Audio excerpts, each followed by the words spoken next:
Hi everybody and welcome to Music Career Radio. I'm your host Nani Namvazana and my guest today is Erik Weijers from the Netherlands. He's a copywriter with 15 years experience and he's done some pretty cool things such as online dating coaching. I'm looking forward to ask you about that. His wife has an online business as a singer-songwriter, just as a singer, and they launched it together. So the importance of having a business as a musician, an online business as a musician, will be discussed in this interview as well. He worked for really cool companies, as well as the Dutch chain Albert Heijn, which is like a popular supermarket chain. And today we will try to help DIY musicians improve their EPKs on their own. So if you want to submit your EPK, please post it in the comments below, and I will tackle Erik later on with some reviews. As you know, all the work on this podcast is done voluntarily. So if you want to support us, please go to ydiymusic.com/donate and submit an application form for a scholarship if you are a musician, or make a contribution if you want to be a sponsor for a musician who is struggling with payments for their education fees. You could also send a direct PayPal transfer to paypal.me/Noam. Hi Erik. Hi Noam. Welcome to my couch. It's interesting. Normally, as a copywriter, I'm always in the role of an interviewer. That's actually quite a big part of the job. So now I have to get used to talking 70-80% of the time, or what is the... So I probably will ask some questions back because it's just my You're my very nature. welcome to do that. Yeah. It's going to be like role reversing. Yeah, like a little role play. Yeah. Yeah. Is that connected to online dating? Yeah, I guess. Yeah.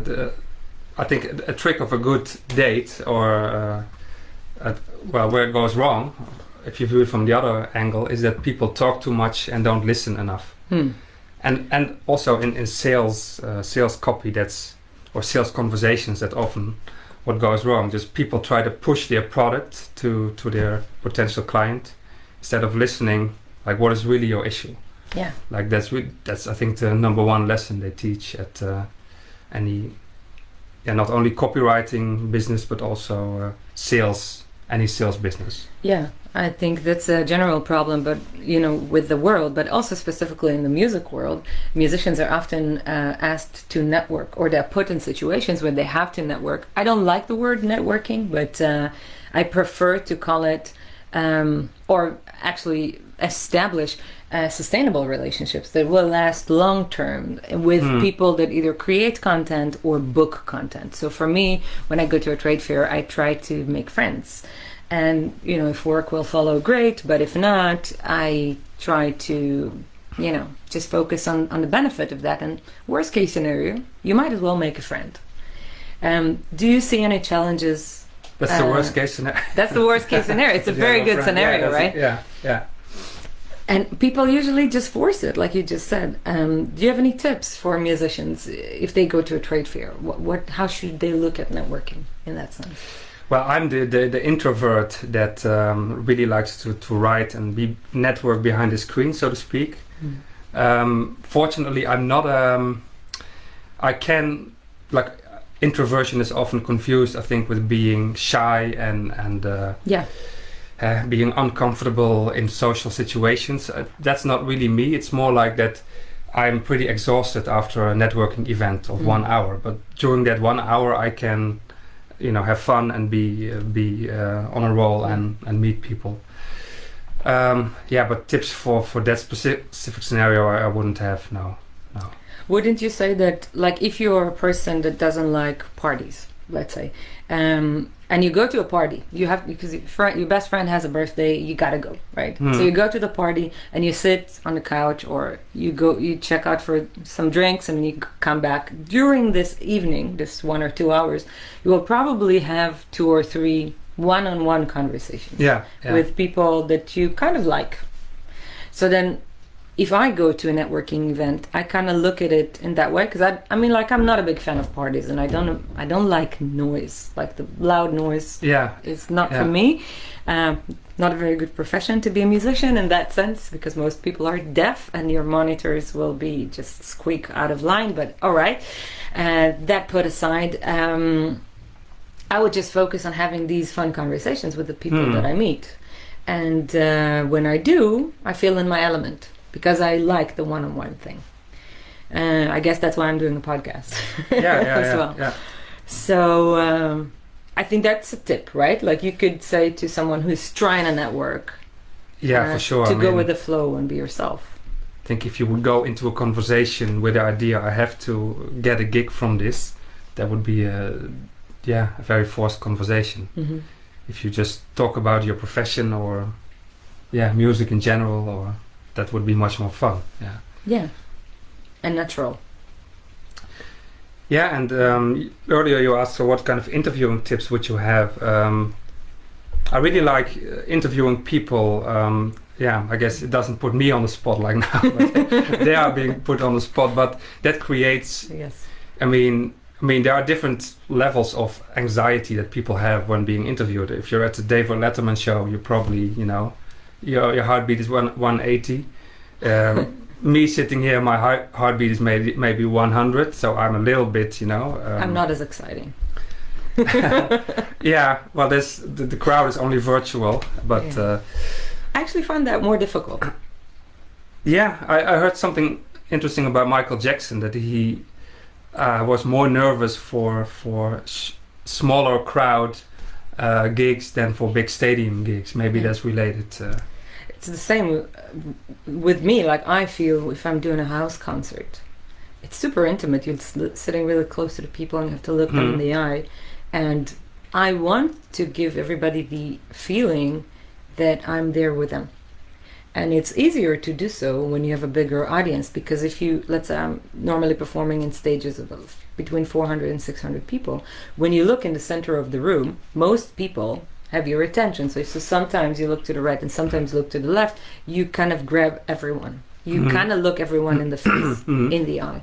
And when you're in a small gig and there's like only 20 people, 30 people around you, so you have to avert your gaze from person to person. And then some people even find that intimidating. So then they would look away.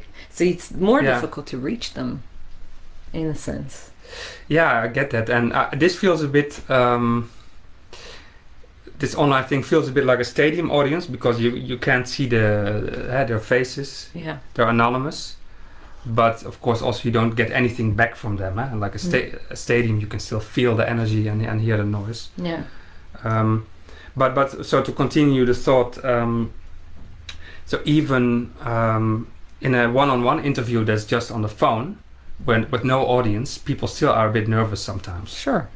And what I find is that an interview has to last a certain amount of time, simply to ease their, nerves and familiarity with me, that they can trust me, so that the best material I often get towards the end of the interview. Okay, yeah, that's true. So in the beginning, and also in the beginning, they often are still in the mode of an expert. So they talk about their profession and use way too abstract language, jargon that I cannot use, or they boast about themselves even. That's horrible.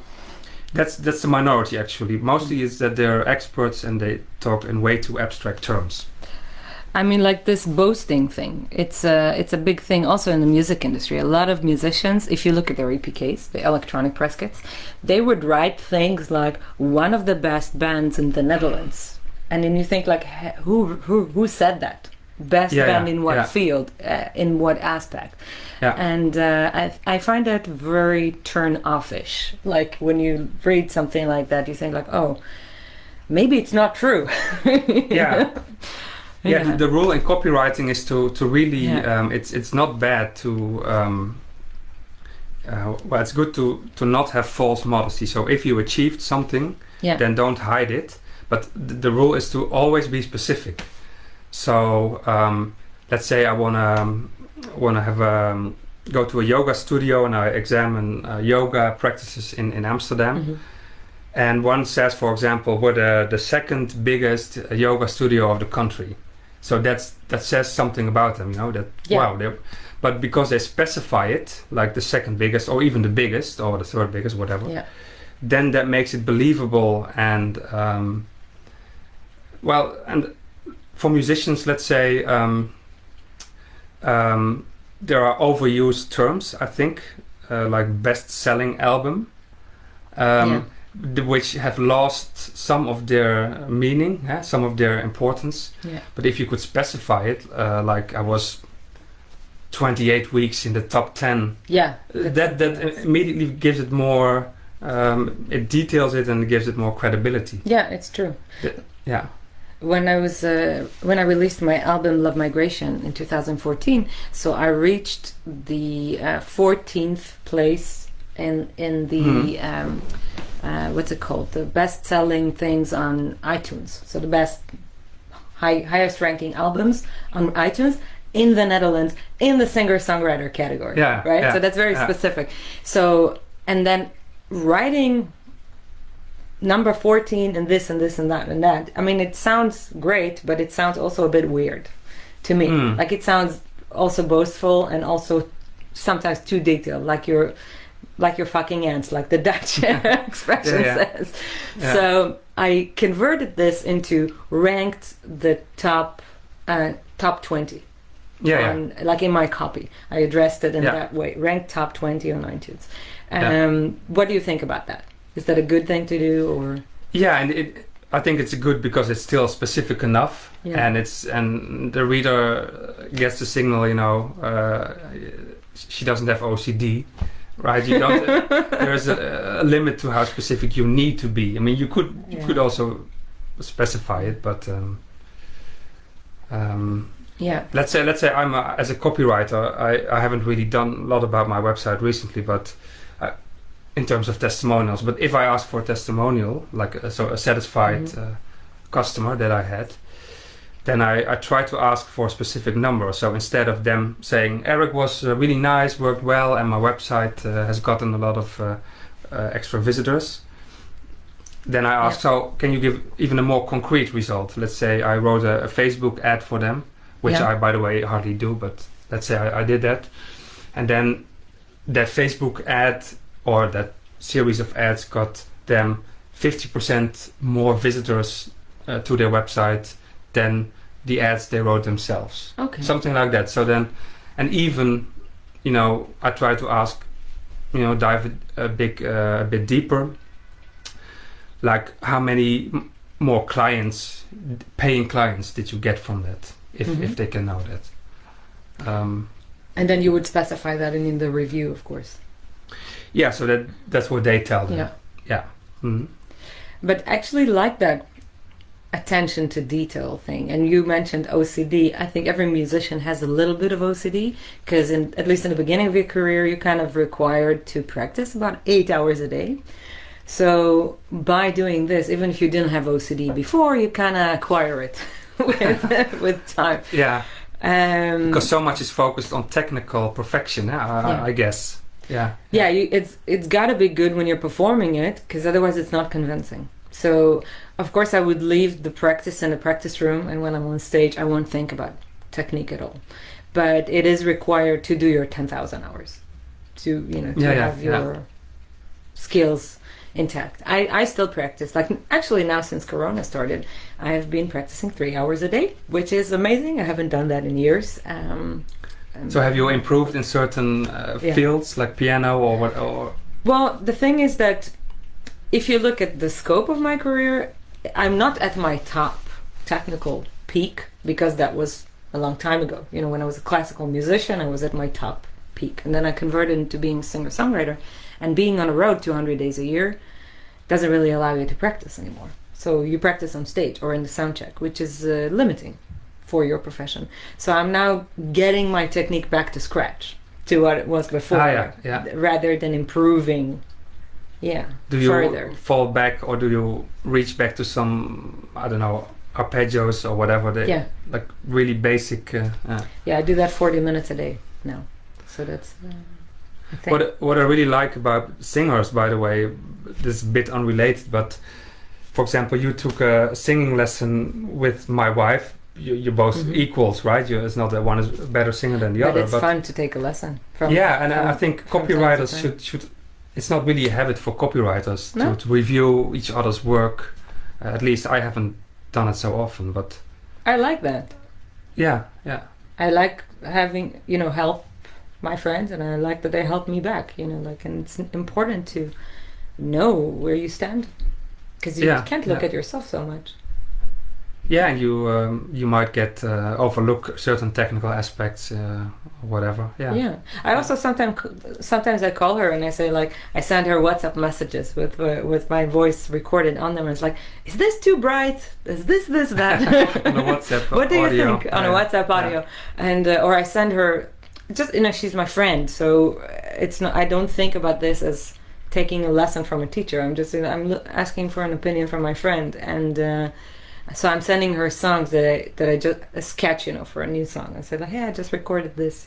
You want to listen? And I'm not asking for a review. I just I want to share this with you. Yeah. And when you kind of share things, it becomes a communicative and also something you do together.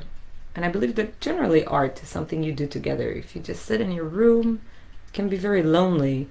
Why would you even later perform it? If you only do it for yourself, if you don't have an audience. So you want that feedback as soon as, of that feeling of connection. Yeah. That sounds more warm than feedback, right? Yeah. You want it as soon as possible in the process. Yeah. Yeah. From certain people, I won't just send it around to anyone. Yeah. But to good friends and musicians that I appreciate. So. Yeah. I used to be more focused when I started writing on the technical aspects, meaning correct grammar and spelling. Yeah. And of course that's still important, but more and more I found out that what really matters is emotion. So to touch people and always dig deeper and find for that emotional connection, even if it's a sales letter or whatever. I was wondering what advice I could give to musicians. I mean, I don't write song lyrics, for example. I'm not going in that field, but I imagine that there are a type of musicians that, just like me as a freelance copywriter, they get hired for gigs or for projects. Yeah? And in that case, it's probably worth for them to systematically do some research on what makes them different than the average person in their profession. So that's the USP, right? Unique selling point. Yeah. I once read a book about like a company doctor who helped companies with their marketing, and what his method was to just make as long list as you can, like 40 or 50 items of what factors matter in your profession. So let's say you're a guitar player, just mention anything that you can think of, like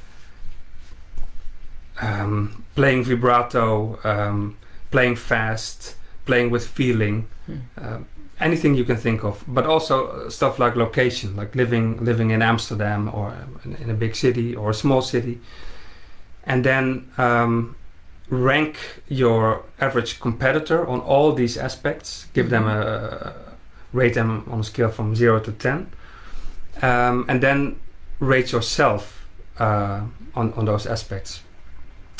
And then you get a bit of a systematic overview of what makes you stand out, let's say your profile compared to the competition. Okay, interesting. And that's like the first step on the way of discovering your USP, or what he called your golden egg. So ideally this USP is not just something that makes you unique, but also something that cannot be copied by others.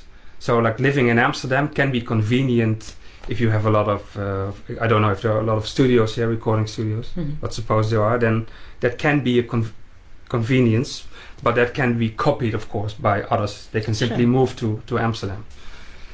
So he laid out a method to find your golden egg, like the thing that makes you unique and can't be copied. Yeah. And yeah. I see myself in a delay. So for example, I tried this method without diving so deep with Lenore, my wife, for her opera singing profile. Yeah.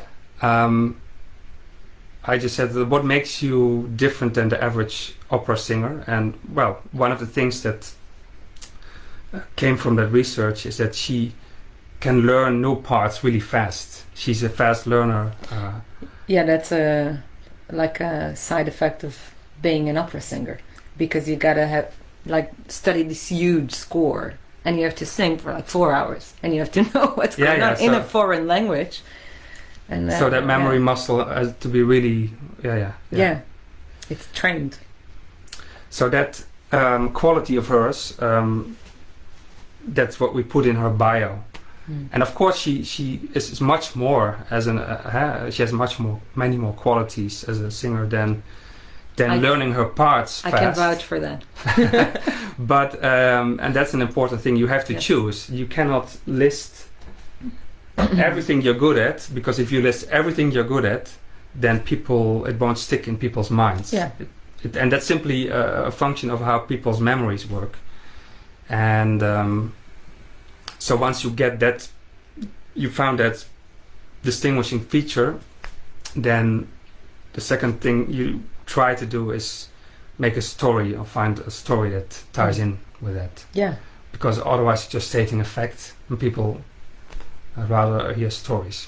It's one of the things that I see in musicians' EPKs is that they have a list of their achievements and not so much of a personal story. So they would say, I won this award and that award and that award, and then you have 7 awards, one after the other. You don't remember their names already. And then I played here and there and there and there, and then I went on tour in 2079, and this is and it's if you have a 30, 40-year career, it's going to be 3 A4s of really boring materials. So usually what I advise musicians that come to seek mentoring with me, well, I'm not a copywriter, but at least my experience with copywriting is that you have to start with a personal story or with a review. So let somebody else say something about you, and then have a very short list of accolades at the end. 3 lines of accolades at the end. So don't, or maybe put them, space them out inside the article. Also, you could do that. But don't have 3 paragraphs of I did this and that, because people are going to stop reading. Yeah. And then they're like, I get the message. You have earned your reputation, right? Yeah. It's of course good to mention it, but indeed not too long.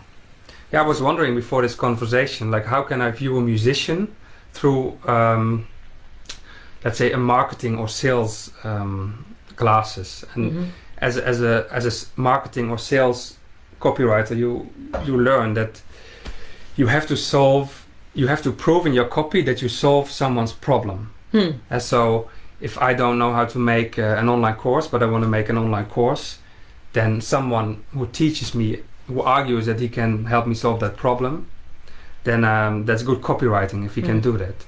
But what is the problem that you as a musician solve for people?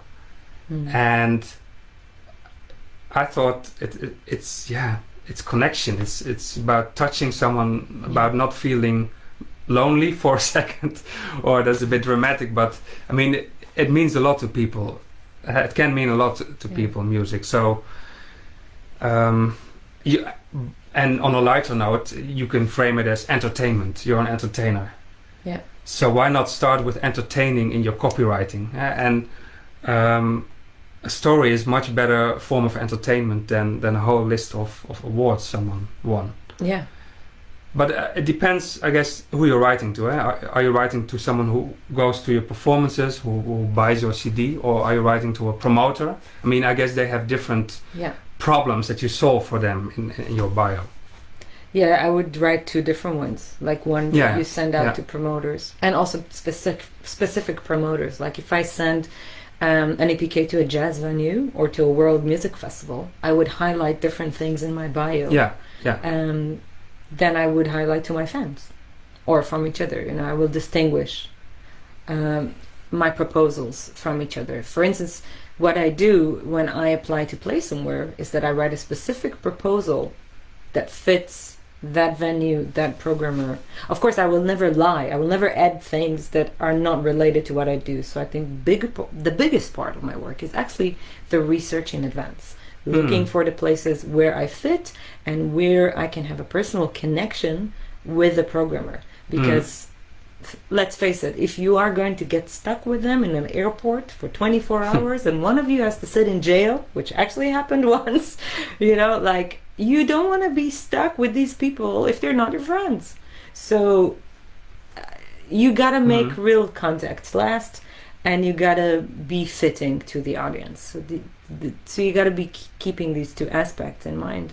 And I think you have a very valid point here with highlighting things in your bio and searching for connection, because sometimes music is not so much about what the artist does, but how other people feel it and how it translates themselves to themselves. When I listen to a song I like or an artist that I like, I feel that he tells or she tells the story, my story. They tell my story.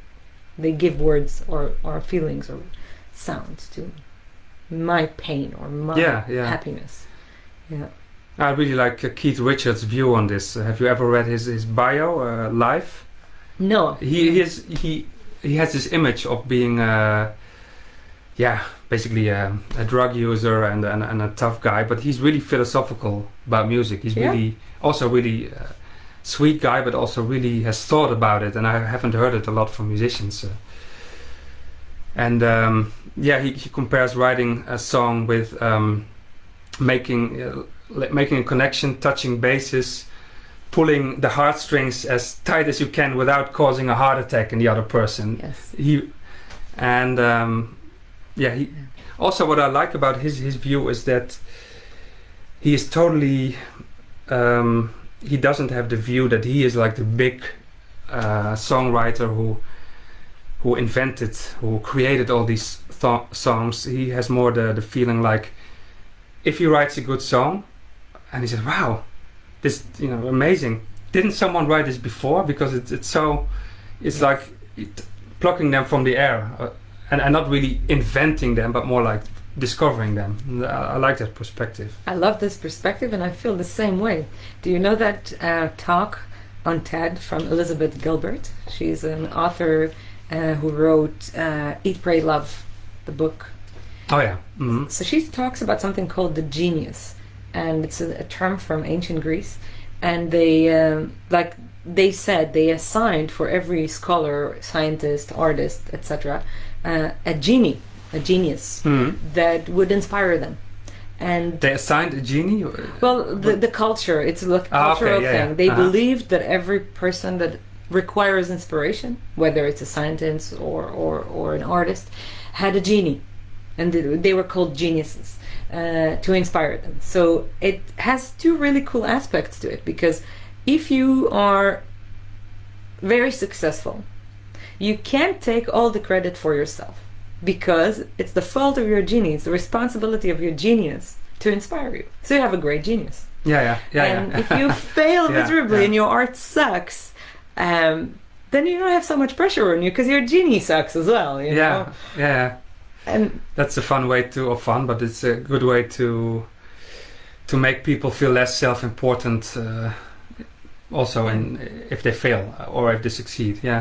But that's exactly the thing, because the idea of having a genie is not so much about you being the artist and being cool and writing these amazing things that everybody identify with. No, they are granted to you by an external force, inspiration or whatever that is, whatever you want to call it. But you're kind of the vessel rather than the maker. So that makes you less of a god. You're less of a creator and more of a person who's having an experience and channeling a message. And it takes off the pressure, but also makes you more real.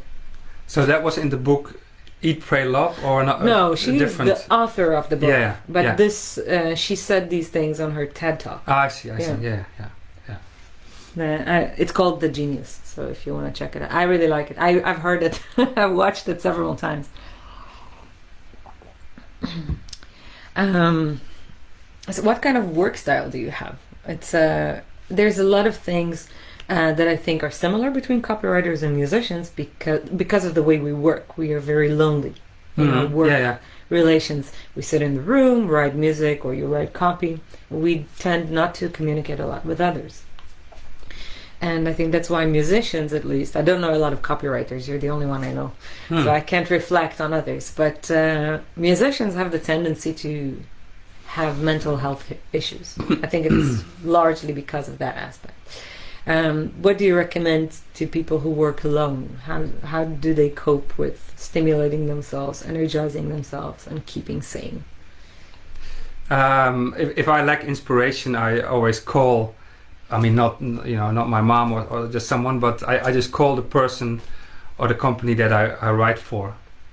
So, let's say I have an article or an assignment, write about this new project we did. Like maybe it's a construction company that build a road. They build a road. Nothing special. They build a road. Then I start reading the stuff they, all the attachments that were in that mail, and that gets me rather even more annoyed or even depressed. And so the best thing then is to just not build, but ring the engineer and start asking him questions, because then suddenly it comes alive, and I start liking the project. And and if it's not such a project, then it would be calling, I guess, a colleague and talking about writing. But mostly it's with talking with the people involved. And the people I interview I never interview politicians or... I always interview people who have something to say and want to say it. So the interviewing I'm talking about is not the art of having people say things that they really didn't want to say. That's when you interview politicians. Yeah. But this is different. This is, let's say, an engineer or a software developer or someone who made something, and interview them about the product. And they probably like their product, so then I start liking it too. Yes, so being in contact with people, this general communication can inspire you, and also talking to the people who make it. Ideally, yeah. Yeah, I wonder how difficult it is to get through customer control. Customer service, you call the company and say like, "Hey, I'd like to speak to the engineer." Yeah. I saw a really nice bridge, and I just thought I want to interview the guy who built it. Yeah. I should try that once. Like, just call up and see how difficult it is to and then make a reaction video about that. Like, sometimes I get these telemarketing calls, they call you, "Hi, I'm from this and that." It's like, who? And then I wonder what I should say in these circumstances. Like, I would normally say, "Listen, thanks, I'm not interested." And then they will call again. And sometimes they call 8 or 10 times. And then at some point I'm thinking, should I start pitching my product to them? Yeah. Unstable once did that he recorded also being called by a telemarketer. Yeah? And then keeping that guy on the phone with very strange, bizarre, his style conversation, until the telemarketer basically begged him to, that he could hang up. It was he really flipped the switch. Please send me the link to that. I want to see. Yeah, it's probably on YouTube. I'm going to get tips and I'm going to use it in my next telemarketing call. When you sit down to write a text, I am sure you do a lot of research in advance.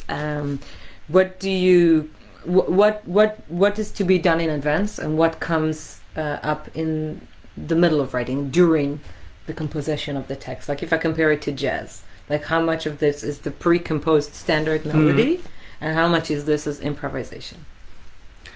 Wow, good question.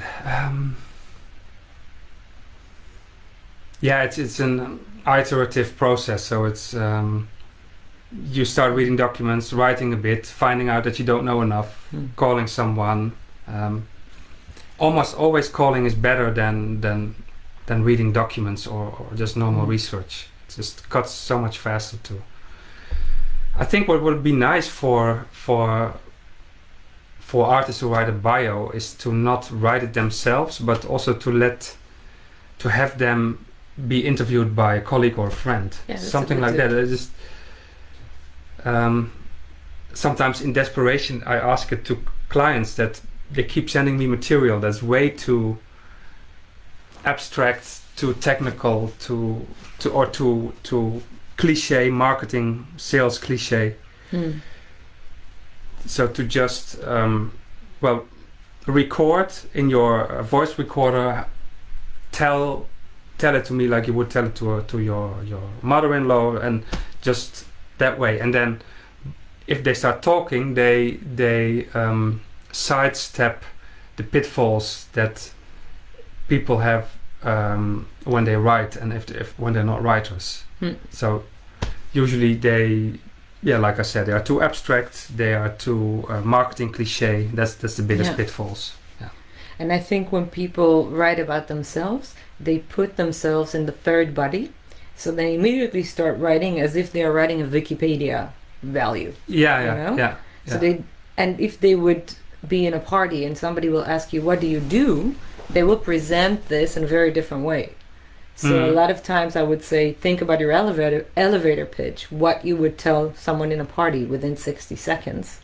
And then try to channel this feeling, the excitement of that pitch, into your copywriting, in your APK.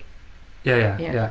That's a good one, excitement. Yeah, that it's really hard to connect with that excitement if you're staring at a blank page. Yeah. So it often comes in a conversation, or so you have to sort of catch that conversation or catch that feeling that at least that you had then. Yeah. Then use it for your writing. I also find that hard. I really don't like writing for my own website, like to profile myself. Yeah. That's and yeah, for my wife, for example, I really like doing it. The story she uses, what I often do is just we sit at the dinner table and she starts telling a story of what happened to her with the student, or something like a singing teacher from hell that she had in the past. And I just start typing. A few of them. Yeah, it's apparently a thing, huh? Yeah. The cliches of the... Yeah. But, and then I catch that flow of a normal story, and I can almost use that literally. So on her about page, the about me page of her singing teaching business, that starts with a story about, I think the opening line is, hi, I'm Lenore and I have daddy issues. Yes, I remember that helps, of course, that. for the that grabs the attention. Yeah. But there's a real story behind it that her own dad had been told as a child, as a 6-year-old or 7-year-old, that he can't sing by his school teacher. Yeah. And so it happens also not only in Holland. All the time. Yeah. I don't get this, actually. Stop saying that to your children, please. Trust me, it's not going to happen. Yeah, because apparently it can someone sit there somewhere for half their life, and then Lenore gets these students, 60, 70-year-olds even, who think, finally, I want to learn to sing. I have repressed it all my life, and often there's a story like that behind it. Yeah. Like someone... And that's the ideal bio, that's the ideal about page. If you have a story in your own life that sort of mirrors what your ideal student also experienced. Yeah. I mean, she doesn't only have students who had similar issues, but it definitely attracts those people. Yeah.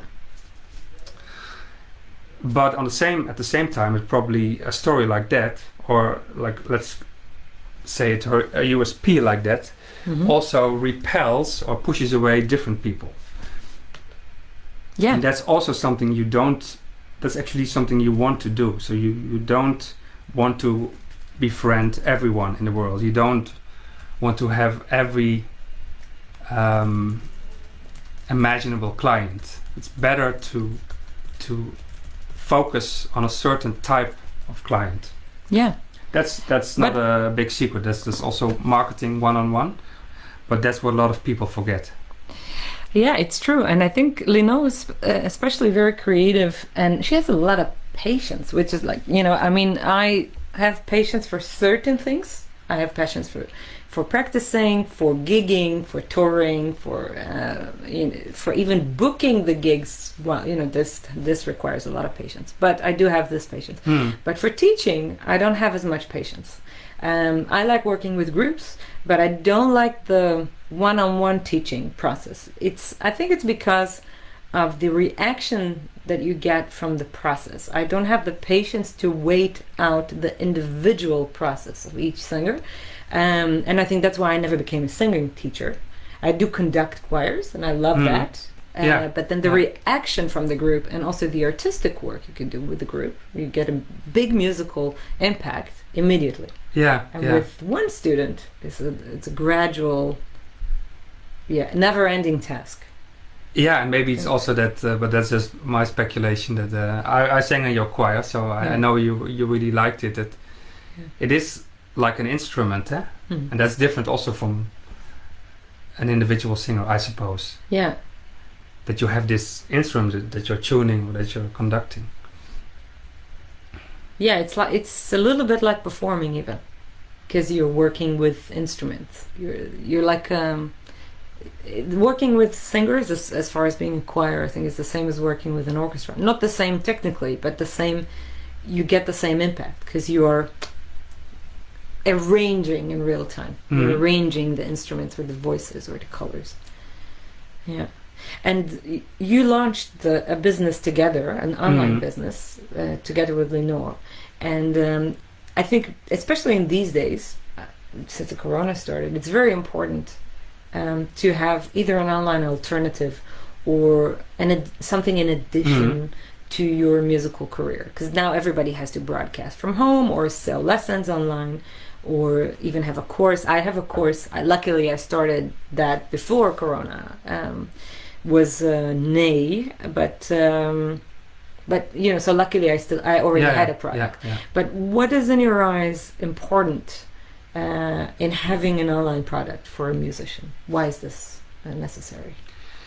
Well, I haven't thought about it. I mean, generally speaking, an online product is the holy grail of passive income. That's so that you have some income. Because people visit your site and even if a small percentage of those buy your product.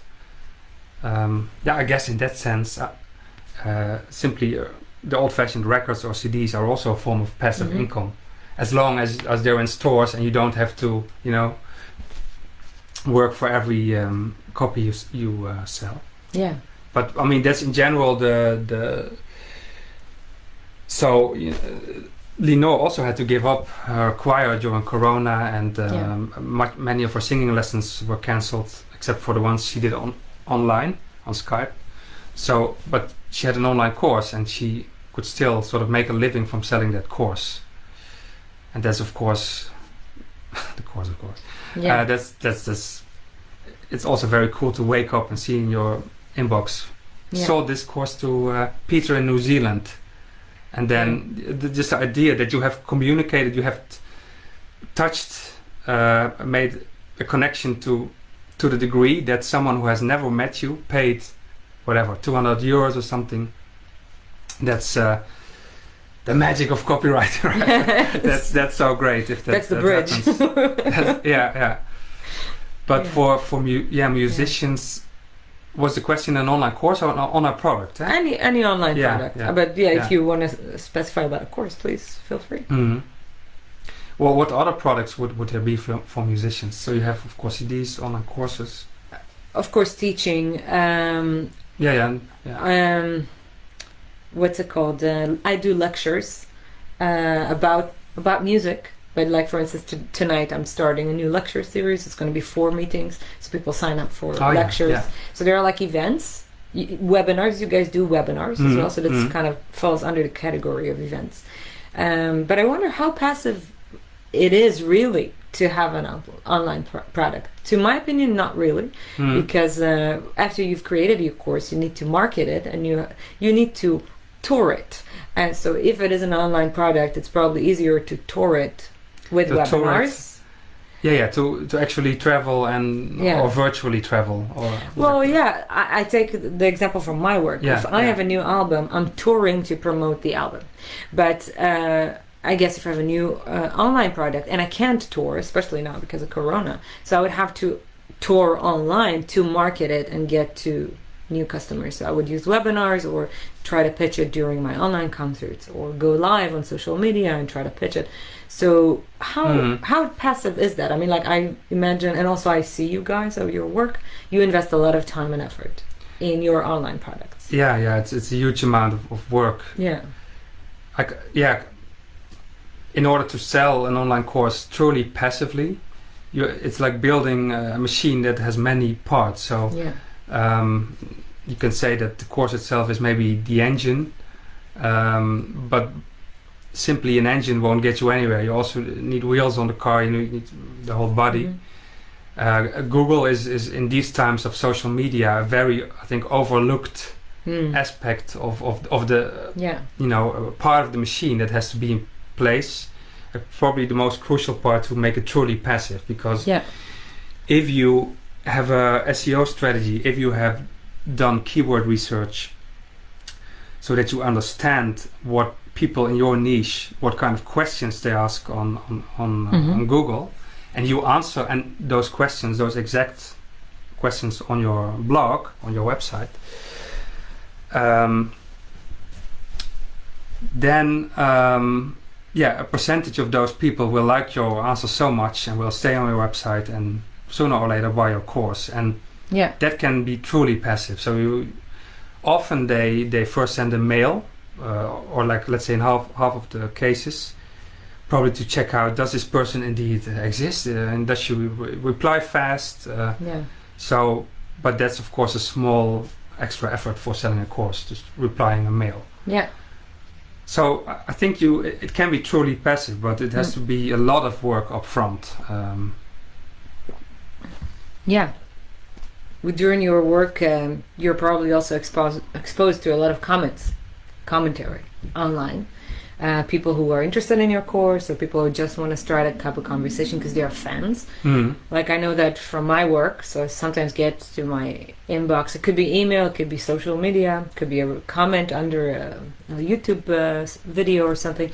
Then you have people who start asking you questions that are really deep, like, that you think like, oh wow, they want a lesson, but they're actually asking that in the comments. What is your experience with people who comment about your online work? Is it positive? Is it sometimes dodgy?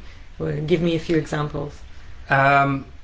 So you're talking about Singwell, probably, the business of because I don't have an active blog. But once you have an online thing, a product or a blog, and you're interacting with an audience, what's your experience with that? Do you experience any bullying, for instance, or what is the balance between the good reactions and the bad reactions? Lenore did also a lot of reaction videos, and as long as that means she watches an artist, as you know, and then live responds to that video. We've done some of these together. That was fun. And you both also did some reactions to artists that you didn't particularly like. But the people who watch those reaction videos are fans of those artists. And so then you will get not really bullying, but then they... Somebody wrote on one of my YouTube videos, we've done together with Lino a reaction to Dimash, this artist. And we actually said a lot of nice things, but I said something about the arrangement, that the arrangement of the song doesn't pick up, that it has so many breaks, and after each break you expect a climax to come, but then the climax doesn't come.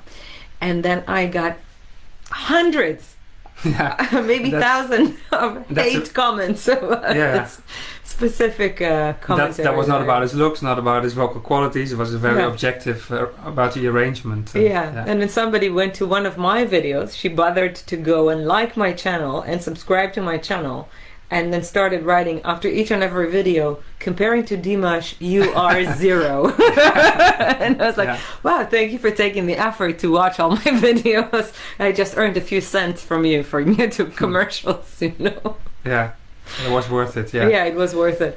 But I think the most reactions are you're on the right track with your copywriting or with any content you make. If some drip here, a few mails drip in with a heartfelt or maybe replies to the mails you send on your mailing list. So of course 99% of the people don't reply even if they like it, but you're on a good track if you get a few of these warm reactions, like, oh, that story, that really my mom had something similar, or I had something similar. And I think that's a good one to take to heart, that coming back to the emotional core of the message, that's more important than the number of likes or the number of views, which you can call vanity metrics. Of course it's an indicator that if you have a lot of likes, a lot of views, but it's probably, if you have a YouTube video that only gets 200 views but it gets 1 or 2 messages of people saying how much they loved it or whatever, that's more valuable than a video that gets 10 times as many views without those messages. Because those first types of videos will get you fans, actual fans, and not just people who are bored and need some distraction. And you can see that also in the quality of the comment. Like, for instance, yesterday I released a teaser for a single that I will be releasing tomorrow. So it's like an excerpt, like 15 seconds from the video. And then you can see with the people who react, there are people that really start a conversation, that they react. Because I wrote a whole emotional post about what the meaning of the song is to me, because it's a song that my grandmother sang to me when I was a kid. And so people are reacting to that, but then most of the people, the big variety of the people, is only putting a sticker on or saying, hey, moi, hey, beautiful, hey, this, hey, that, oh, what a beautiful voice. And that's a very small thematic comment. So these people are not there to make conversation. But if you had 3 or 4 or 5 people engaging with your post and continuing the conversation, the flow, there is a bigger chance that these will become real fans, true fans that will follow you around and perhaps even buy your online products. Yes, for sure. And is it the same story of the whole origin story of your Ladino project? That you were walking on Marrakesh in the streets and you heard that song from your childhood. In Fez. Fez, So that's exactly it. And that's the song that I heard in that moment. It was like for me, a little bit of a destined moment where I rediscovered a song that my grandmother sang to me when I was a kid, and I made a music video with this song. We went to the Arabic market in Jerusalem, and I tried to recreate the feeling that I had on the marketplace in Morocco. That's the Nimrod, Ray Nimrod song. So, go ahead. So if you want to check it out, tomorrow at 9 Central European Time, Nani Namvazana. I was thinking before I got here, it's known that sharing personal stuff, at least if it's related to your work, such as your story about that song that you heard from your childhood, or Lenore talking about her dad who was told he can't sing, which is not a random story but relates to her work. That's a good thing that makes people connect. It's the whole the whole storytelling hype has a lot of truth in it. But I was at the same time thinking that I also like it if artists are a bit of an enigma, if they don't. So I think it's for example, my favorite comedian Hans Steeuwen, when he just started out, so when he was his first, I think 3 or 4 shows, I think in those first 8 years of his career he gave maybe 3 interviews. Alluding. There was a lot of rumor about what was happening in his life. He was sort of an enigma. Like Bob Dylan. He was lying all around and not giving interviews, and that was pretty funny. And that's also really cool if you can. Or I was also thinking about the Smells Like Teen Spirit music video that you see this, grungy type Kurt Cobain, of course. You don't really see his face because his hair is covering his face all the video, except for the final seconds of the video when do you know that video? I know the video, but I don't remember that he was invisible in the video. Yeah, he's not invisible, but you can't really see his face. You can't really see his face, and only in the final seconds he moves with his peculiar expression. He moves closer and he reveals a bit of himself, and that tension of not showing too much of yourself is also interesting. So I haven't really figured out what would be a good recipe for musicians, except that it's probably one of those two poles. So reveal a lot, share a lot, or remain an enigma, but not go sit in the middle and talk like everyone else talks and use the same cliches. Yeah. It's one of those two, I guess. Yeah. But I don't know what's your opinion about that. Oh, I totally agree, because first of all, you have to play to your strength, to your personality, and to find, I call it a micro niche. Because niche, even for most independent musicians, is too big already. So if you really want to find your 10,000 great, biggest fans, you really have to be specific in addressing them. And while doing so, you have to be very specific with yourself. And if you try to be someone you are not, I think it's very easily detected. I'm an open person. I like sharing things. So for me, when I'm writing an exposed post on social media, I think it fits my character. But if somebody like Kurt Cobain, or I don't know, like Hans Theeuwen, who don't like to interview, will make like a huge interview that will be like a scoop, Yeah. But you also have to be more famous to allow scoops. Yeah. That's true. Yeah. If you're a beginning musician, no one is waiting for a scoop, so it cannot exist. Yeah. So at the beginning, if you refrain from interviewing, I don't know, I've done this week 3 interviews. They will be published in different times. I mean, one of them was live on the radio, one of them will be published next week in the UK, and then the third one will be published in December in Ireland. It's a big magazine feature with 6 pages. But sometimes you do all this stuff at the same time, and you also have to kind of project the future, what will be visible in 3 months' time while it goes public. And also sometimes these things get postponed. So it happened to me that I did an interview for a big newspaper in Israel, and it was only published 1 year after we'd done the interview. So most of the things that I've said in the interview were also not relevant anymore because the album was already out, and there was no excitement about what's going to come, but more there were facts already of how it happened. So you can't really control what the media will do with your words and when they're going to publish it. So sometimes it's going to be out of context. So try to be well, that's not very good advice, but try to be timeless. Yeah. That's why I guess people use cliches, because cliches are timeless. Yeah. It's not the case that a cliche is always bad. Precisely because people have heard certain phrases so often you can use them also in a novel as a writer to set a stage that everyone immediately gets. I don't have an example in my head, but it's not like it's not like the bogeyman, but Sugarman. Yes. A colleague of mine, famous Dutch copywriter Aart-Jan van Erkel, compares cliches to like chewing gum without any flavor left. It's like I like that one because it has it's not just about meaning that has gone lost in the process, but it's like also the flavor of what you want to say has gone lost. Yeah. It can get lost in translation as well, right? Because if you pass it on and then somebody else talks about it, and then the third person and the message gets diluted, Maybe, yeah. We'll see if we have any questions. That's nice. We have some Q&As.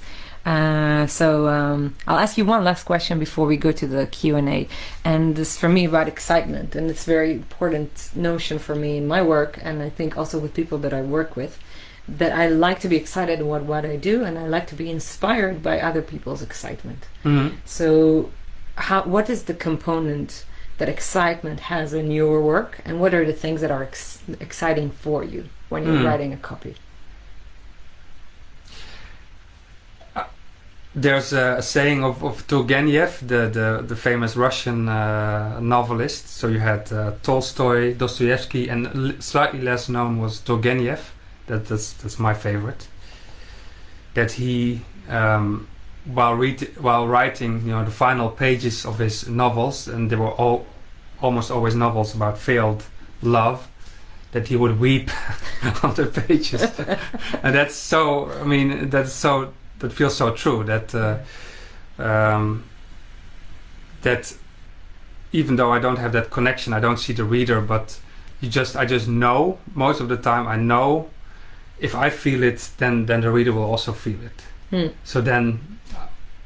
So I'm not sure how that exactly relates to your question. Excitement. Yeah. So as long as I excite myself, then I know it's good. Yeah. And well, the great thing, of course, with social media now is that because I started before social media, and then the only thing you had was maybe look your Google statistics, how many page views you had. But social media gives you back that feedback, that excitement.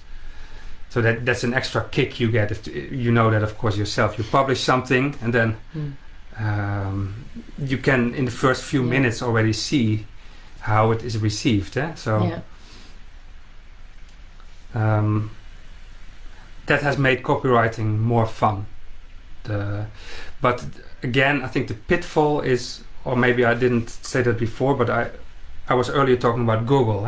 Yeah. And that's so productive for at least an online business that solves a problem that people Google for.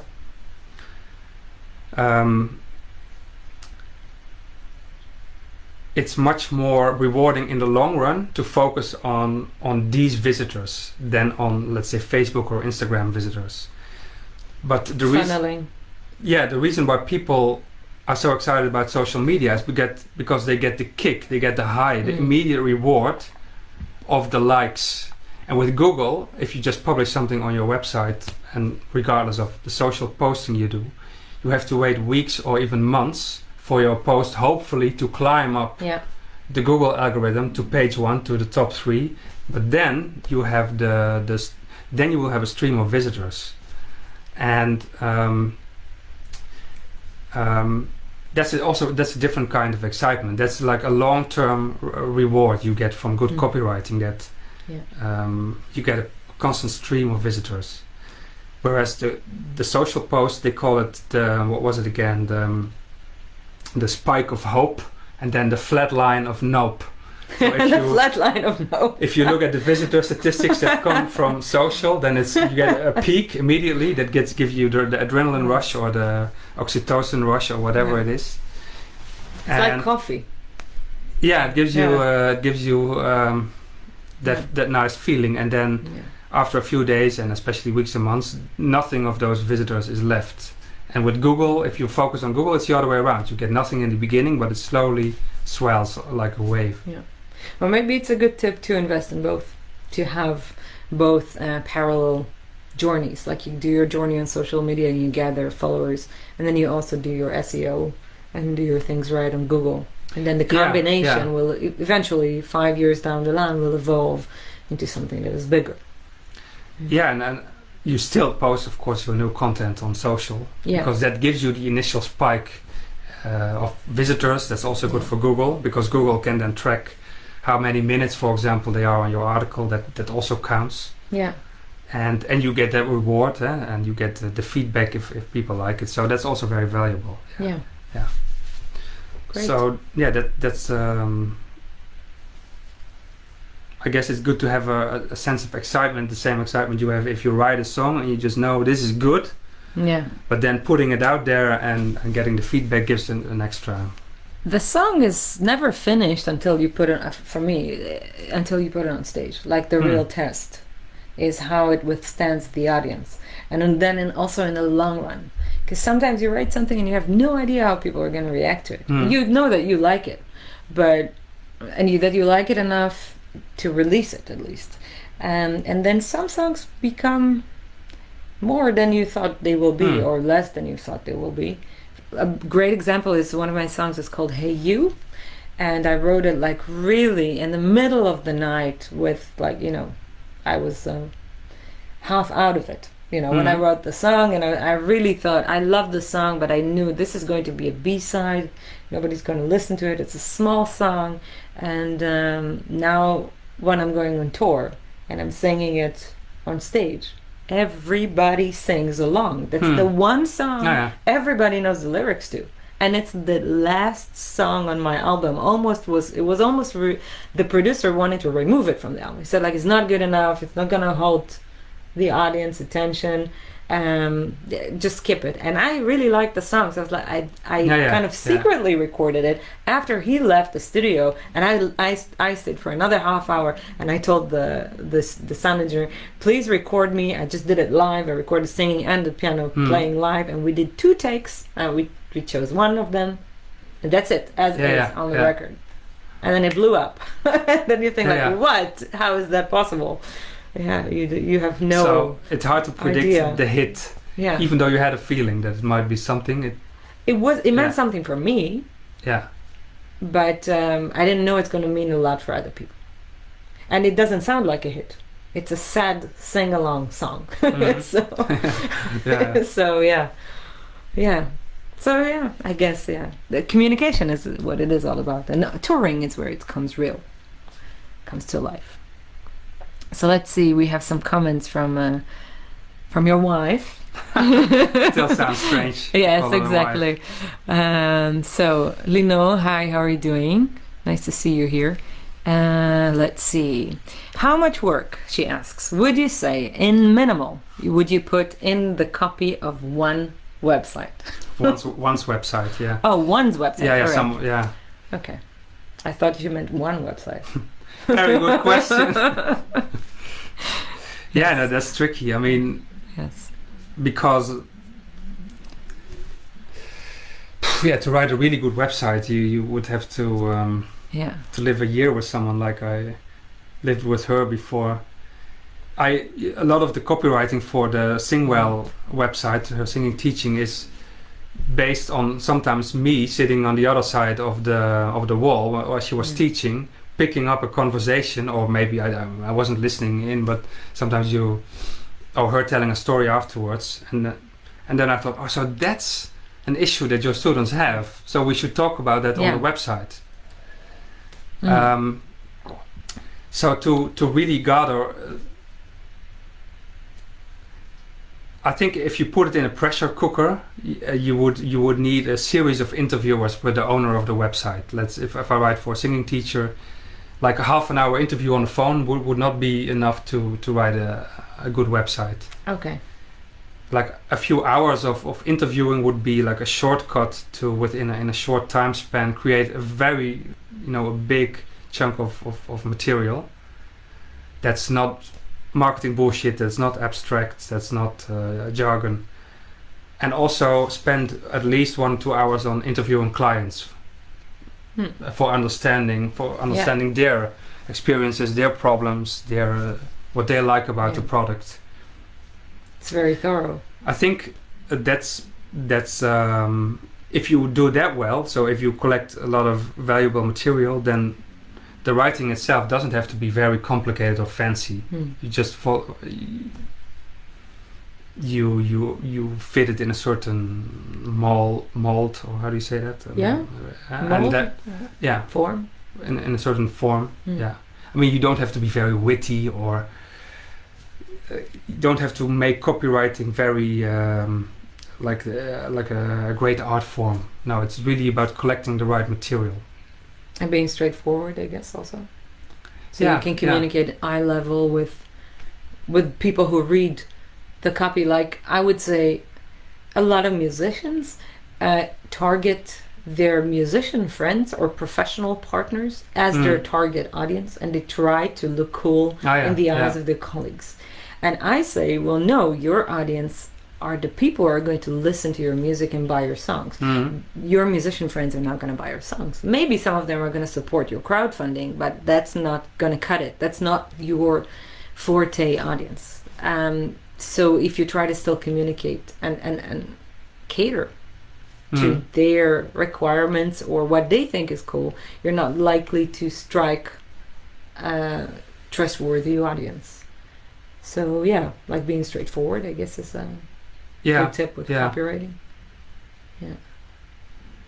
Just to give an example about what an interview, what material you can get from an interview. I once wrote a profile, a LinkedIn profile. Musicians don't use it so much, I think, but no, it's very, he was a consultant, so he helped big companies with their, it's hard to explain, but that's the problem. It's hard to explain, but and he said something. I asked him, so can you tell something about yourself? What makes you a good consultant? And he started using this very abstract language, like I value a professional, a customer relationship. So I immediately asked, can you give an example of that? Yeah. And that's always that's the number one interview question that will get you the best material. Can you give an example of it? Can you give an example of it? Yeah. If you only have one question, that's your question.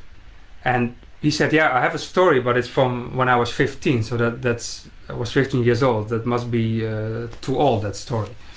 And then I said, no, just tell it. And then he said, I lived in a little village, and there was a CD store there. There was a time when we, as teenagers, saved our money to buy CDs. Yeah. I used to do that. Yeah, me too. And also, I read also the lyrics of the. We didn't even talk about that, but. And I knew, he said, I knew the salesman of the little CD store. I knew him. He knew me so well over the course of years that he knew exactly my taste and could, give me really good tips on new material. Nice. And that's the kind of, and then he said, that's the kind of relationship I also want with my clients as a consultant. I want to be that for them. And that's a story that he uses now on his LinkedIn profile. He uses more than that. He specifies a bit, but that's again an example of how a story can touch the right emotion if it's relevant to what you want to express. I'm not sure how I got there. There was just it doesn't matter. It's interesting on its own right. Maybe it ties to your point that you don't have to pose for your colleagues. You don't have to prove yourself. Tell a story like that touches people. Yeah, be real. Yeah. So let's see what else people are writing. Susanne Raya is saying, great tips. Thanks. Discover your golden eggs. I like that. There was another thing here. Lino is saying, I remember you once told me, if you feel hesitant to share something, that's exactly why you need to share it. The risk you feel, the riskiness, the pang of anxiety. Yeah. Do I share this or this? That's a good sign, because if you feel that emotion, the reader feels a similar emotion. You feel vulnerable, but they feel warmth for you. That's sort of the mirror image, I guess. They feel connection, and then if you feel that, then you're sure that your copy is not the middle of the road dull stuff. So that's a really good emotional signal to be aware of. Yeah. Your own hesitance to share something. Yeah, be risk daring. Take the risks. Yeah. So this was like the official part of the interview, and now we go to the fun part, which is my favorite part. I always ask my guests the 10 questions from the Bernard Pivot questionnaire. Oh, okay. And if you didn't see that coming. Well, then you didn't watch the podcast. Eat a grape first. No worries. So if you watched the Actors Studio, you probably know that James Lipton was doing the same thing at the end of his interviews. And I've heard about it. Yeah.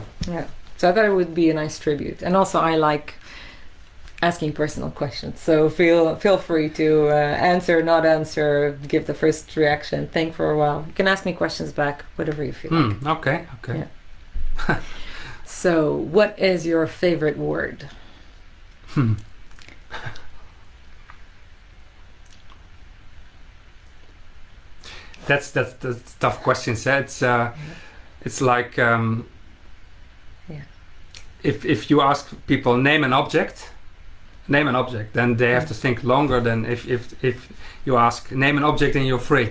Yeah. Then it goes much faster. It's not so that maybe specific. I should narrow it down for myself. All right.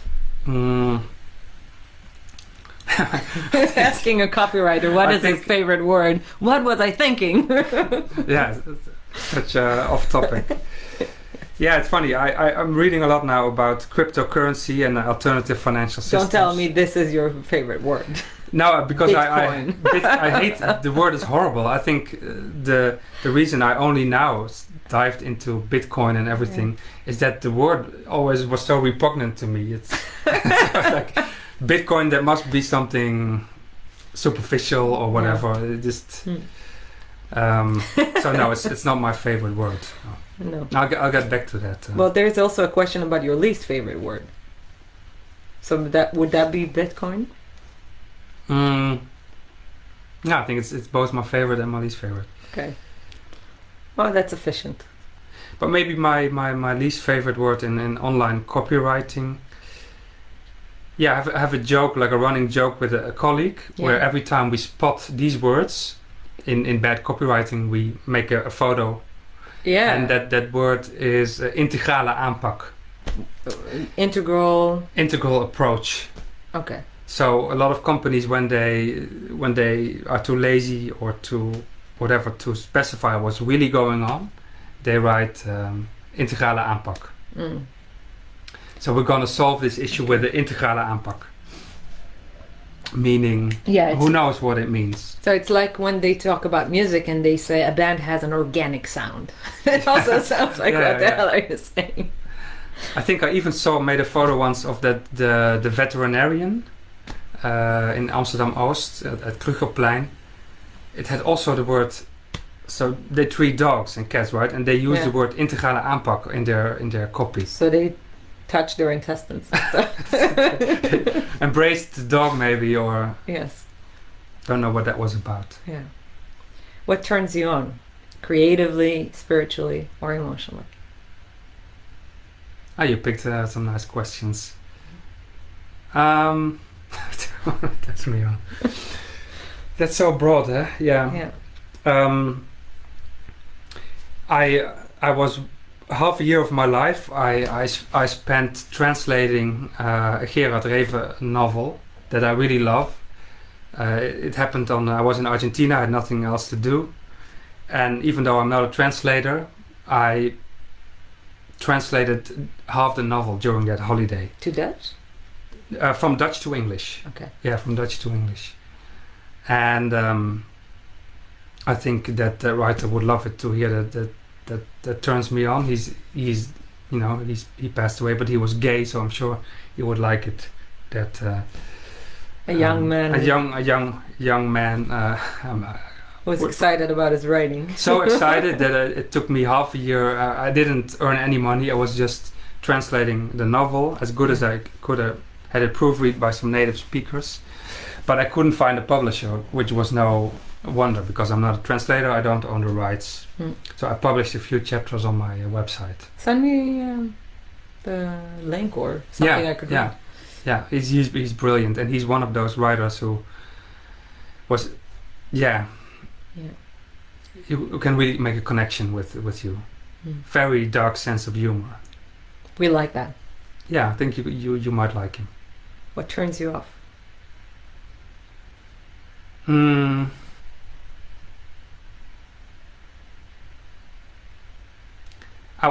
Do people have answers to these questions? Yes. Or does it always go like this? Well, some people think more, or say a more philosophical thing about it, and some people just say the first thing that comes to mind. And you have really odd answers. I like both. I guess the performers, the more extrovert people, even though performers are not always extroverted. No, some of them are like super depressed. Yeah, yeah, yeah. But They I probably don't- are faster with their answers, and the writers probably think more. Maybe.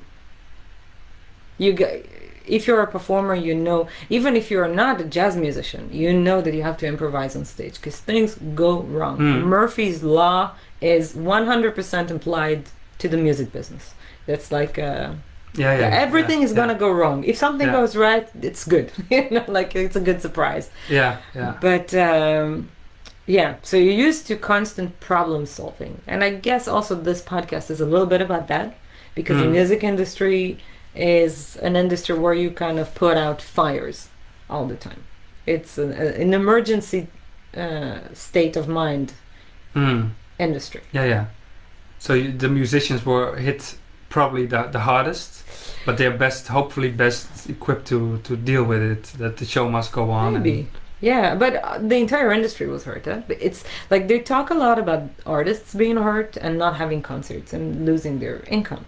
But what about the technicians, for instance, the sound engineers, the light engineers, the stage hands, people who work in the theater, you know, and not the owners of the theater, because of course the theaters also are hurt, and the venues are hurt, and the festivals are hurt. But these type of businesses are either partially government funded or are one of the branches within a larger scope of industry. So if somebody has a theater, they are most likely to also have a restaurant chain and you know, and do some other things as well. Or they're also likely to be stimulated or sponsored by a bank, or if it's a festival, for instance. So then the promoter itself gets less hurt, but the people who work in the business, so the people who are the cashiers, the ushers, the technical people, all these people lost their jobs. And I think, and also of course PR people, all the stuff that is related, the backstage, the managers, the promoters, the bookers, all these people are kind of unseen in the industry, and they're not being talked about. But I think each musician, each kind of, let's say, medium-sized and above that musician is responsible to 15, 17 families' income, because when they are losing their job, other people are losing their jobs as well. Yeah. I guess that's also one of the maybe least fun part for musicians that go to fame. At least I once wrote an interview with Anthony Kiedis that he said, where the Red Hot Chili Peppers is such a big deal now. I cannot just on a whim cancel a tour because I don't feel like it. It's true. So many people depend on this. I never canceled anything. I only missed a concert once, and that's because I was lying with a fever and I had a pneumonia. That's the only time I missed a concert. I even came to a concert after doing knee surgery. So it's like, for me, you sitting behind your piano? I was sitting and playing trombone in the chair, you know. So, and I've done a concert here actually in the Netherlands. I had a little accident and I sprained my ankle, and I couldn't stand very well. So, and I couldn't walk very well, but I still had to walk quite a big distance to the stage, and it was a venue that wasn't equipped for, you know, bringing in a wheelchair or something. So I walked to the stage with crutches, and then I sat on a bar stool, and and everybody asked me later on, "We didn't know you can't walk." I was like, "Yeah, I just sprained my ankle. It's not I can't walk." But but people appreciate it when you make the effort to be there, and it doesn't matter what how big the audience is. I'm already looking at the questions. I know you're peeking. This is not a normal state, by the way. Normally there are surprises, but this is the first couch encounter since Corona, so we gotta kind of. Will you do more? Hopefully, if people can come over. Yeah. So what turns you off? Are we still on that, or you wanna pass? Yeah, I'm passing. Okay. Yeah. What is your favorite curse word? That you gotta answer. Yeah. Lenore is from Israel, as you of course know. So I'm learning a lot of Hebrew curse words. You're doing really well, actually. So with Hebrew. I'm I and I still hear the literal meaning of those curse words. For example, I hear then she's with our boy, 2-year-old boy, and maybe something goes wrong in the kitchen, something minor, and she says, translated, "Son of a whore." So that's I guess is my favorite curse word. But say it in Hebrew. Benzona. Yes. Benzona. Benzona. Semek. Maybe that's more. But that's in Arabic. I know. I know. But those battle for the best my ones. favorite curse words too. Yeah. They're great curse words. I think Kusemek is better because it's a bit harder. Like Zona is very. Benzona is really soft sounding. Really? For me, it has some edge to it. Benzona. It's like, But Kusemek, you have the K and the S. Yeah, that's true. Semek. Yeah, it's true. What sound or noise do you love?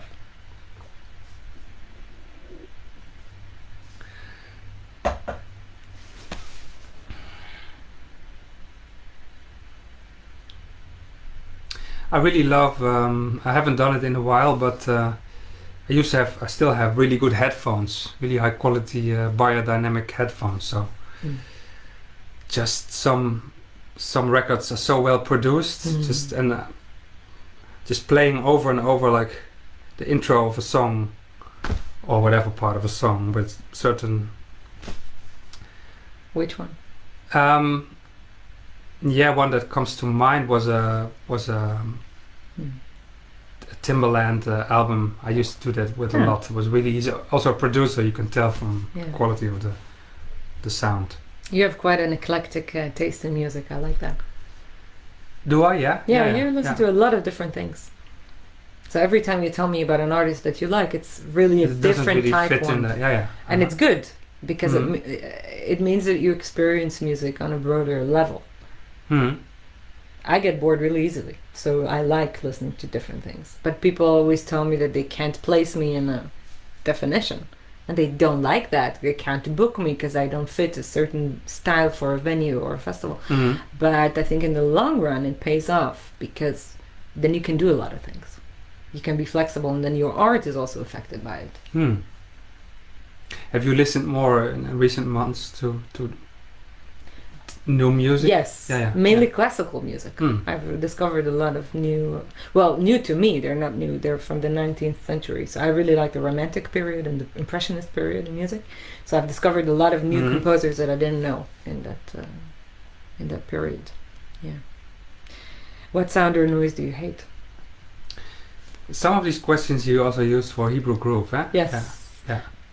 Yes. I guess the number 5 one questions. Yeah, it's a nice one. I will look this up. What's the author again? Bernard Pivot. Okay, yeah. Because I remember you said back then that the sound of a bat or a foot hitting a ball is a sound that stimulates you. That stimulates me. Yeah.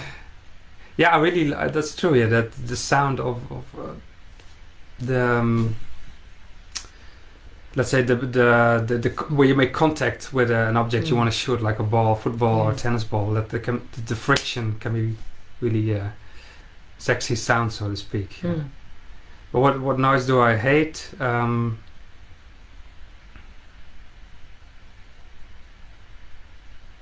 I don't like the noise of the ventilator of of the computer. Yeah, especially now we're recording, and also when you're recording something and then you're recording it on the laptop. Yeah, that's what happens when you go live directly on Facebook instead of going through the app. Yeah. It just has to work hard for the streaming. Yeah. It's because normally I'm using another app, and it's much smoother. But today, because of the circumstances, for the first time meeting in person, so I had to adapt a little bit. Well, hopefully I can. If more guests are going to come, I'm going to improve this setup. Yeah. It's comfortable. We're watching at a piano and Nice. What profession other than your own would you like to attempt? Profession I would like to attempt. I think teacher, yeah. Hmm. A lot of my writing is teaching from a distance, having that connection. But I hesitate, and I gave workshops about writing. I guess teaching young people, there are too many issues with that I don't want to go there. Because I don't want, the idea of a high school where these kids are basically against, they didn't choose to be there. There's a lot of that friction. But yeah, teaching would be definitely second on my list. And what profession wouldn't you like to attempt?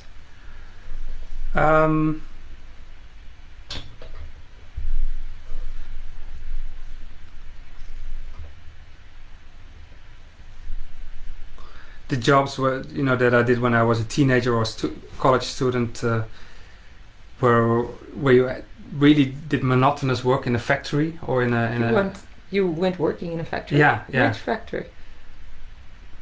They made something from plastic, but that's all I remember. I was 18. God, I can't imagine you doing something like that. Yeah, it was really tough. Yeah, it was also physically hard. So I was young and not so strong.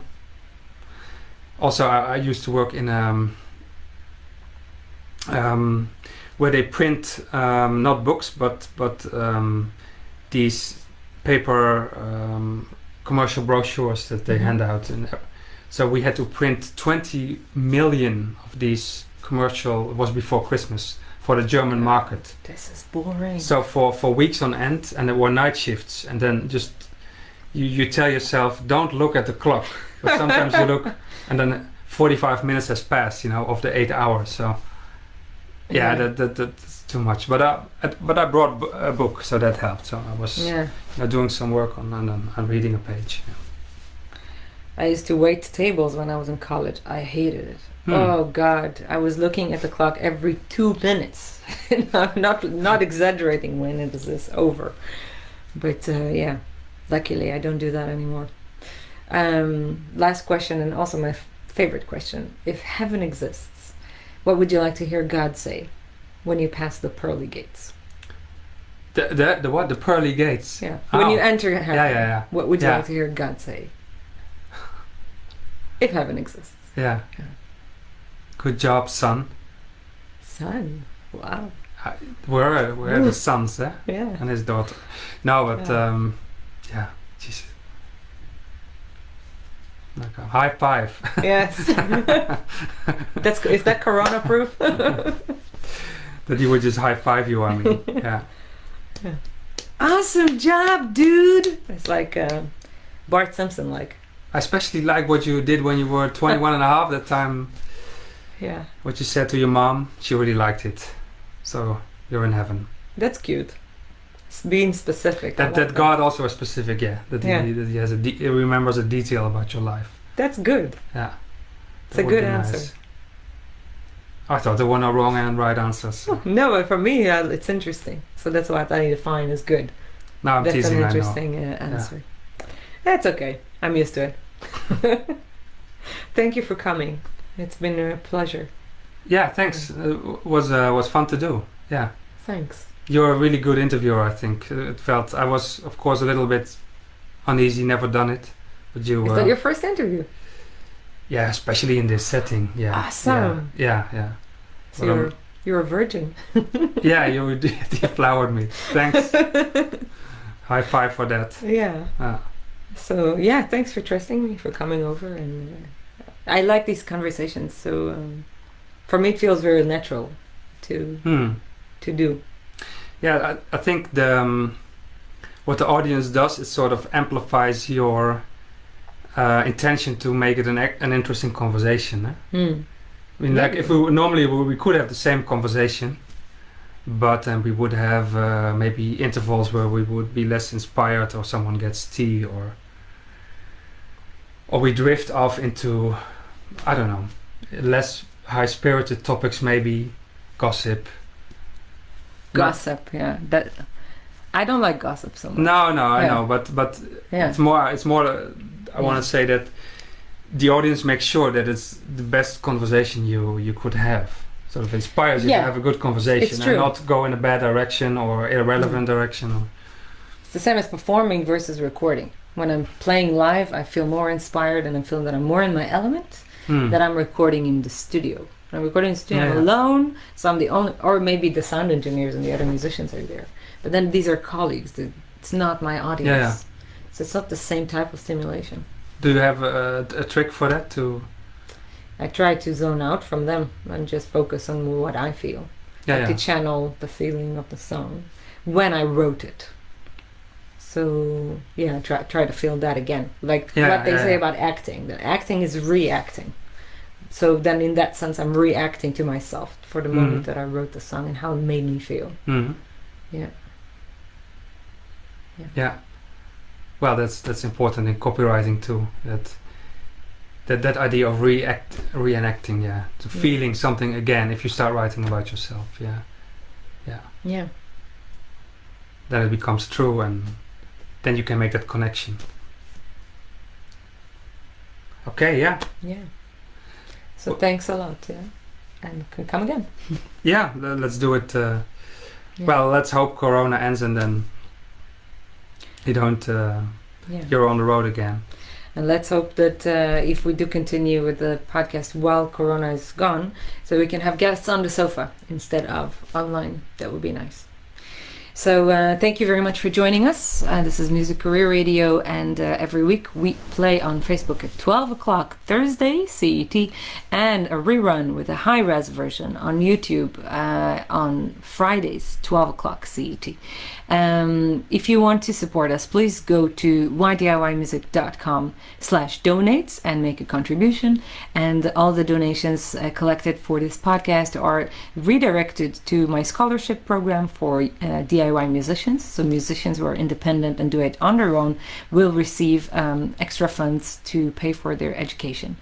Join me next week as I'll be interviewing Sissel Vera Patterson, and she's the artistic director of the Trondheim Voices and the founder of Equilibrium Trio, which is one of my favorite bands. She's an amazing DIY musician on her own right, and together we will discuss ways for musicians to up their game on their own in the gigging industry, and see how the changing landscape, especially in ties with Corona, and how will that affect the next booking season in our practical day-to-day activities. So in the meantime, I wish you all a lot of luck, keep calm, and DIY.